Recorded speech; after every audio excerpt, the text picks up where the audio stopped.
Resin is not for everyone, that's the bitter reality. But still, it's a reality. Hello everyone, welcome back to my channel. In today's video, we're gonna talk about the basic resin safety you should know while working with resin. Take your things out before working and work quickly. Always remember when you start mixing resin with hardener, you are on the clock.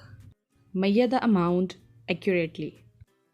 Read the instructions carefully.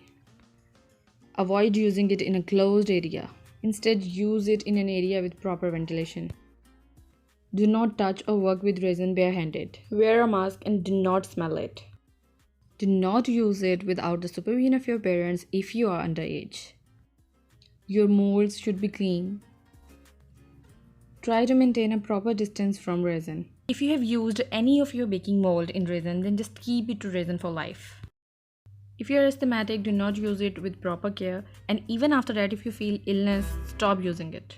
If your skin is sensitive or allergic to chemicals, then definitely resin is not for you. Stop using it, or others it may worsen the condition.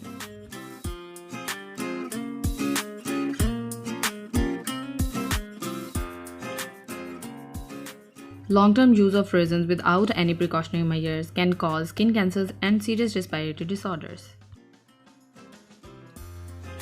That's it for today. I'll see you in my next video. Till then, Allah Hafiz.